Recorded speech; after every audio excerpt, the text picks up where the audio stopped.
Okay, we are here with Loitering.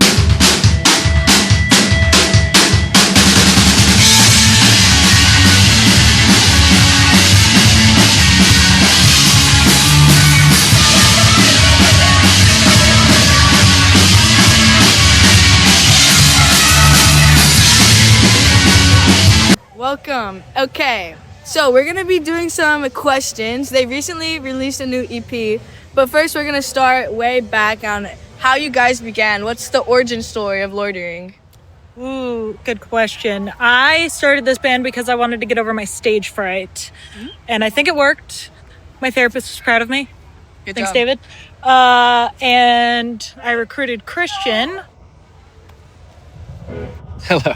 What instrument do you play, Christian? I play the bass. The bass. Nice. Yeah. And then how'd you get the drummer? I recruited Diego. I tricked him into being in the band after playing one show and filling in. Oh, you got scammed into the band. I did, yeah. It was a ruse. They always hit you with can you fill in for like one show, maybe two? And then after that, they're like, They stole you. we're still looking for, a full-time drummer. So I joined. I love them. It's been great. Yeah. Nice. And how long has Loitering been in the works? I'd say, I think we started playing together, not playing live, like 2022. We had our first show October of 2023, I think. Right? Something like that, yeah. So in 2 years? Almost 2 years, yeah. Okay. Almost 2 years. Sick. Okay. How would you describe Loitering's sound?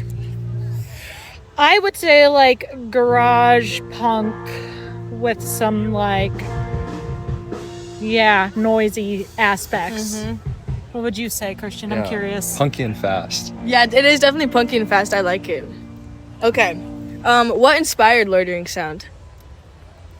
Band-wise, I'd say a lot of the inspo comes from bands like Mannequin Pussy, Karami, Mommy Longlegs for sure. More recently, Snooper vibe stuff. That would be kind of where the sound comes from. Cool. Okay. Has your guys' sound evolved at all throughout the years? Have you noticed, or not really? Yeah? Yeah, definitely. How so? I mean, we used to be a 4-piece when we started, and we've had many drummers. So we've definitely sped up and gotten a lot harder, which is a lot of fun. Really? That's fun. Yeah, Do you have definitely sped up. anything to say about that? Drums are not getting any vocal. No, not at all. What's the creative process like when writing songs? How does it go? Kind of different for every song. Some songs I'll just kind of manically write really fast in 5 minutes, and then some songs it'll be Christian will come up with a bass line and we'll kind of go from there. That's kind of 50-50, we'll write them together, or I'll just kind of be here's a song, make it better, because they can make it better. Okay, so it's either a jam or kind of presenting with an idea, sort of. Yeah, kind of 50-50. Okay, that's cool. That's cool. Do you usually write the lyrics, or is it all contributed? Yeah, I typically write the lyrics a lot. Christian will help too, because I get really stuck on some stuff and he's got cool ideas. Let's talk about the new EP a little bit. What was the inspiration behind that, or was it just kind of just making new songs? What's that process been like? Do you have any inspiration in that EP For the new EP, for garage songs? I don't know. We did that a minute ago. It was honestly all live, so Yeah. it was kind of just in the moment, which is cool because got the sound we were looking for at the time. That's really cool. It's a little different. The route and where we're going is a little different from that, but it was fun. What's the new route you guys are kind of going?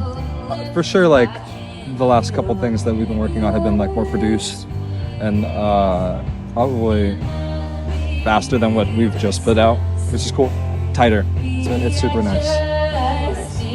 What did the production process look like for your guys' new EP? For garage songs, all of the bed tracks were recorded on tape on a cassette deck in our last drummer's barn, and he's since moved to Ireland. There you go, Diego is here now. So we recorded all the bed tracks on cassette tape, and then I did some vocal overdubs and some guitar overdubs by myself in my studio. And then I mixed all of the songs and lost my mind doing that, and then mastered it and released it. Dang, So it was all independent process. Super DIY. Super DIY. That's super cool, and it sounds good too. Sometimes you do DIY and it doesn't end well, but it sounds good. It sounds like very professional. So that's inspiring. She's a professional. She is. She is a professional. That would be sad if. That would suck if it was DIY and it sucked. Yeah. Is there a certain message that Loitering has, or like a certain goal you have for music, or is it just like having fun, having a good time? A lot of it is having fun. A lot of the older release stuff, all of the messaging behind it is kind of just like my trauma. Now that I've like done that and processed it, it's gonna be more like fun stuff from here on out, and that's my message. I don't know if they have another one. That's like very inspiring though, and I bet now that people know that, they can probably like would hear that through the sound how developed. Maybe, I don't know. Maybe. That'd be cool. Maybe. I can see that actually. Honestly, with the more upbeat music, it seems fun. Like that's good. Okay. What song took the longest to write?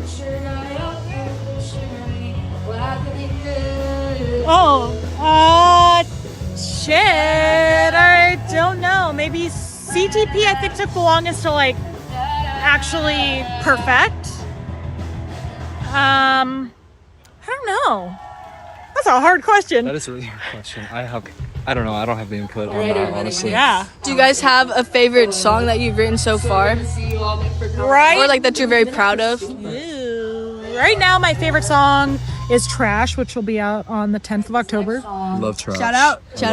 Just because it's about to come out, and I've been really into the production of it right now, and I'm having a lot of fun. What's the Why? How come? I did synths on it for the first time, which was sick and fun, and some little lead guitar and lots of vocal stuff. And I did not master this one, which was great. That's nice. That was great. Yeah. That's my favorite song at the moment, or TV too. I don't know. What are you guys' favorite songs? No, I'd have to agree. I like Surf One. Surf One's a lot of fun. You have a favorite one? Yeah, they're all great. But CTP is a fun one to play on drums. It's one of the more dynamic songs, and like the chorus is just in this weird like 3 count, right? 3/4 count. So I don't know. It's an interesting song, and kind of I get to experiment, on my part. So. That's always fun to do with drums, and like when you're dancing too, like you can feel it. Okay. Drums, right? Yeah. Hey, this isn't about me. This isn't about me. This isn't about me. What was your best performance or favorite performance, and why? You said this one? Today, because we're at the Che, and I think it's the first time we played. Wait, no, second time actually, as a band here at the Che. But legendary spot, amazing community, all ages, DIY, so I love it. Shout out Che Cafe. Shout out Shay. Ask him, I'm thinking. We played a show at the Banshee recently. Shout out to the Banshee. Those guys are cool. There are a lot of good acts that night, and it rocked. Nice. Have you come up with one? I'm gonna go ahead and say all of them because I just think they're all different and really fun. And I like playing shows. I don't care. They're special in every way, and I like playing with different people. Friends, new friends, old friends. That's true. Maybe we're not friends, but we will be one day or whatever. I like playing shows. It's all a good time. Any final shout outs, comments, concerns? I don't know. Concerns. Shout out to lithium battery. Shout out to Lithium Battery, guys. Fourth members, listen. Yeah, the new single's gonna be Lithium Battery, so keep your eyes peeled. And then you guys just released an EP a little bit ago. What's the EP's name? Garage Songs. Kind of makes me think of hanging out in a garage when I was in high school, so Garage Songs. And then we got a single coming out on 10/10/25. Okay, guys, keep your eyes peeled, and thank you, Loitering.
true.